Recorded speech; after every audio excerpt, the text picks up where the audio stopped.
இந்த உலகத்திலே ரொம்ப லக்கியஸ்ட் மேன் யாருன்னா, இயேசு சிலுவையில் அறையப்படும் போது 2 கல்லர்கள் அவர் பக்கத்தில் அறையப்பட்டாங்கல்ல. அப்போ வந்து ஒரு கல்லன் சொல்கிறான், ஒரு திருடன் தான் அவன். திருடன் சொல்கிறான், நீங்கள் தெய்வம் தானே, உங்களை நீங்கள் காப்பாற்றிக்க முடியாதா, இறங்கி போங்க அப்படிங்கிறான். இன்னொருத்தன் சொல்கிறான், அப்பெல்லாம் பேசாதரா, அவர் எந்த தப்புமே பண்ணாத நல்லவர், நாம தப்பு பண்ணியிருக்கோம், தண்டனை அனுபவிக்கிறோம், ஆனால் அவர் தப்பே பண்ணாமல் நமக்காக தண்டனை அனுபவிக்கிறாரு அப்படின்னு சொன்ன உடனே எதுவுமே சொல்லலை இயேசு, ஒரே வார்த்தை தான் சொல்கிறாரு, இன்னைக்கே நீ என்னோட கூட பரதேசியில் இருப்பாய் அப்படின்னு சொல்லி. ஸோ லாஸ்ட் மினிட் அவன் வாழ்க்கையில இருக்கிறதுலே ரொம்ப லாஸ்ட் மினிட் எல்லா தப்பும் பண்ணிட்டான், எல்லா பாவமும் பண்ணிட்டான். அவனுடைய பாவத்துக்கான விளைவு தான் அந்த மரண தண்டனை. ஆனா அந்த மரண தண்டனையில வந்து இயேசு அவனை தூக்கி கொண்டு போயிட்டார், அவனை ரட்சித்து பரதேசிக்கு கூட்டு போயிட்டாரு. ஸோ எனக்கு தெரிஞ்சு வேர்ல்டுலேயே one of the luckiest man யாருன்னா அந்த கல்லனை தான் நான் வந்து சொல்லுவேன். நான் நினைக்கிறேன் இயேசு இந்த பூமிக்கு என்ன நோக்கத்துக்காக வந்தாரோ அந்த நோக்கத்தை சிலுவையிலுமே அவர் நிறைவேற்றுறார். அவர் பாவிகளுக்காக வந்தார், நம்மள மாதிரி தப்பு பண்ணி பாவத்திலே கடக்கிற ஒடுங்கி போய் கடக்கிற ஜனத்துக்காக வந்தார், அவங்களுடைய பாவத்தை மன்னிக்கிறதுக்காக வந்தார், பாவத்தை மன்னிச்சு அவங்கள பரலோகத்துக்கு கூட்டு போனோன்னு வந்தார். கரெக்டா? அந்த பர்பஸை அவர் சிலுவையிலையும் சாகும்போது தான் அவர் நிறைவேற்றுறார். ஜீசஸோட அல்டிமேட் கோலே பார்த்தீங்கன்னா பாவிகளை ரசிக்கிறது. அதை நான் வாழ்ந்த நாளில் மட்டும் பண்ணலை, நான் சாகும்பொழுதும் நான் அதை தான் பண்ணேன். சிலுவையிலே டெமான்ஸ்ட்ரேட் பண்ணிட்டாரு, நான் இதுக்கு தான் வந்தேன், இங்கேயும் நான் அதை தான் பண்ணுறேன்னு சொல்லி பக்கத்தில் இருந்த பாவியை வந்து ரட்சித்து கூப்பிட்டு போயிட்டார். அப்போ ஏன் எல்லாருமே ரட்சிக்கப்படலை அப்படின்னா அங்கேயுமே அதில் எக்ஸாம்பிள் இருக்குது. ஏற்றுக்கிறவன் ஆண்டவர் கூட போயிடுவான், ஏற்றுக்காதவன். ஸோ ஜீசஸ் வந்து உனக்கு ஆப்ஷன் தான். நீ ஏற்றுக்கிட்டு அவர் உண்மையாக அவர் தான் ரட்சகர்னு ஏற்றுக்கிட்டனா, நீ அவரை பிலீவ் பண்ணனா, டெஃபினெட்லி உனக்கான அவர் உனக்கு வச்ச எல்லா பிளெஸ்ஸிங்கும் வரதான் போகுது. ஏற்றுக்காமல் விட்டனா அதை விட பரிதாபம் வாழ்க்கையில் எதுவுமே இருக்காது. இதுதான் இருக்கிறதுலே ரொம்ப டேஞ்சரு. இப்போ இந்த சம்பவத்தை சொன்னதுக்கப்புறம் ஓகே நம்மளும் இவனை போல் லாஸ்ட் டைமில் பண்ணிக்கலாம், நம்ம எல்லாமே பண்ணிட்டு வந்துட்டு லாஸ்ட்டாக ஏசுப்பை ஏற்றுக்கலாம், இல்லை அடுத்த வாரம் ஏற்றுக்கலாம், அடுத்த வருஷம் ஏற்றுக்கலாம், இல்லை நம்ம வந்துட்டு ஒரு 60 வயசுக்கு அப்புறம் ஏற்றுக்கலாம், நம்ம யூத் டைம் எல்லாம் என்ஜாய் பண்ணிடலாம், இல்லை நம்ம மரண தருவாயில் இயேசுவை ஏற்றுக்கலான்னு சொல்லுவாங்கன்னு சொன்னால் மரணன்றது எப்போ வரும் நீ கணிக்கவே முடியாது. ஒரு பொண்ணு அப்படி தான் காலேஜில் ஒரு மீட்டிங் அட்டன் பண்ணிவிட்டு வீட்டுக்கு போகுது. அந்த மீட்டிங்கில் சொல்லியிருக்காங்க, இயேசுவை ஏற்றுக்கிறவங்களாம் முன்னாடி வாங்க, பாவத்தை அறிக்கை பண்ணி இயேசுவை ஏற்றுக்கிறவங்களாம் முன்னாடி வாங்கன்னு சொல்லியிருக்காங்க. இந்த பொண்ணு முன்னாடியும் போயிருக்கு, இயேசுவையும் ஏற்றுக்குச்சு. ஆனால் அது ஒன்றே ஒன்று மட்டும் மனசில் சொல்லியிருக்கு, நான் உங்களை ஃபுல்லாக ஏற்றுக்கல, நான் என் பாவத்தெல்லாம் ஃபுல்லாக விட போகிறதில்ல, நான் வீட்டுக்கு போயிட்டு என் பாய் ஃப்ரெண்ட் இருக்கான் அவனை பார்த்துட்டு நான் எல்லாமே பேசிட்டு அதுக்கப்புறம் உங்களை நான் ஏற்றுக்கிறேன் அப்படின்னு சொல்லி காலேஜ் முடிச்சுட்டு பஸ்ஸில் போயிருக்கு. பஸ்ஸில் போகிற வழியிலேயே ஆக்சிடெண்ட் ஆகி அந்த பொண்ணு இறந்து அவள் வீட்டுக்கு போகும்போது பிணமாக தான் போனான்.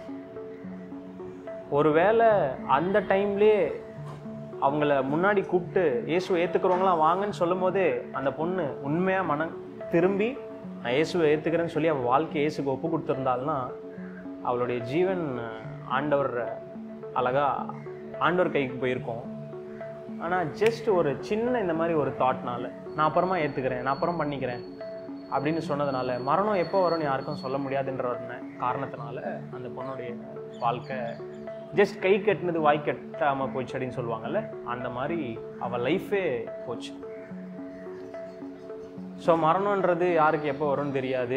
நான் இவனை மாதிரி லாஸ்ட் டைமில் ஏற்றுக்கிறேன், அடுத்த வருஷம் ஏற்றுக்கிறேன், டிசம்பர் 31 என் வாழ்க்கையை மாற்றிட்டு ஜனவரி 1 வந்துடுறேன்னு சொன்னால் ஜனவரி 1 வந்து யாரும் பாதி பேர் பார்ப்பாங்களான்னு தெரியாது. ஸோ அதனால் லைஃப் இஸ் அன்சர்டைனில். நீங்கள் அமெரிக்காவோட பிரசிடெண்ட்டோட ஃப்ரெண்டாகவே இருந்தாலும் லைஃப் இஸ் அன்சர்டைன் தானே. எவ்வளோ பெரிய பாதுகாப்பு நமக்கு இருந்தாலுமே எங்கே இருந்தால் நமக்கு மரணம் வந்துட்டு தான் போகுது. இயேசுக்கிட்ட உண்மையாக இருக்கிறவங்க அந்த மரணத்தை ஜாலியாக அனுபவிச்சுட்டு போகலாம். இயேசு இல்லாதவங்க அந்த மரணம் சந்திக்கும் போது அந்த மரணம் ரொம்ப வேதனைக்குரிய மரணமாக இருக்கும். ஸோ மனுஷனோட இட்டர்னல் கோலே வந்து இட்டர்னிட்டி தான். ஸோ மனுஷன் படைக்கப்பட்டதே பரலோகத்துக்காக தான். அவன் பரலோகத்துக்கு போகிறது அதுதான் பில்லி கிரகம் அழகாக சொல்லுவாங்க, நான் வந்து வாடகை வீட்டில் இருக்கேன், சரீரங்கிற என்னோட இந்த சரீரம் வந்து வாடகை வீடாம், அப்போ என்னுடைய ரியல் வீடு எங்கே இருக்குன்னா பரலோகத்தில் இருக்குது அப்படின்னு சொல்லுவார். ஸோ நம்மளுடைய உண்மையான அடையாளம், நம்ம போக வேண்டிய இடம், நம்மளுடைய உண்மையான தாய் வீடு எதுன்னா பரலோகம் தான். இப்போ நம்ம இருக்கிறது வாடகை வீடு, நம்ம இங்கே ரெண்ட்டுக்கு இருக்கோம். ஸோ இந்த வாழ போகிற ஒரு 50, 60, 70 வருஷத்தில் நாம் எப்படி வாழ்கிறோங்கிறது ரொம்ப முக்கியம். பாவ மன்னிப்பு, ரட்சிப்புன்றது இந்த உடம்புல நம்மளுடைய உயிர் இருக்கிற வரைக்கும் தான். அடுத்த செகண்ட் நம்ம இந்த உடம்பை விட்டு உயிர் போயிடுச்சுன்னா, நம்ம என்ன தான் கதறி என்னை ரட்சிங்க, என் பாவத்தை மன்னிங்கன்னு சொன்னாலும், நான் உன்னை அறியேன்ற வசனம் அதான் சொல்லுவேன். கன்ஃபெஷனுங்கிறது நமக்கு டெய்லி இருக்கணும். சான்டிஃபிகேஷனுங்கிறது நமக்கு டெய்லி இருக்கணும். அது ரொம்ப முக்கியம். ஸோ எது நித்தியம் அப்படின்னா, நம்ம இந்த உலகத்தில் பார்க்குற வாழ்கிற எல்லாமே, ஈவன் இந்த பாடி கூட டெம்பரவரி தான். இங்கேயே இது அழிஞ்சு போயிடும். 2 மட்டும்தான் இட்டர்னல். ஒன்று பரலோகம், இன்னொன்று நரகம். அது 2 மட்டும்தான் என்றைக்குமே இருக்க போகுது. இது மட்டும்தான் எண்ட்லெஸ். நித்தியமாக நம்ம ஒன்று பரலோகத்தில் இருக்கணும், இல்லை நரகத்தில் இருக்கணும். சாய்ஸஸ் இயர்ஸ் தான். இந்த வாழ்கிற இந்த 40-50 வருஷம் தான் நமக்கான சாய்ஸ். நம்ம எப்படி வாழ போகிறோம் அப்படிங்கிறது நம்மளுடைய சாய்ஸ். இத்தனை வருஷம் நம்ம இஷ்டப்படி வாழ்ந்துட்டோம்ல, இத்தனை வருஷம் நமக்கு பிடிச்ச சினிமா, பிடிச்ச பாட்டு, பிடிச்ச என்னென்னமோ பண்ணிவிட்டோம், என்னென்னமோ பண்ணிட்டோம். இருக்க போகிறது எத்தனை நாள்னு நமக்கு தெரியாது. வரப்போகிற டேஸ் எப்படிப்பட்டதுன்னு நமக்கு தெரியாது.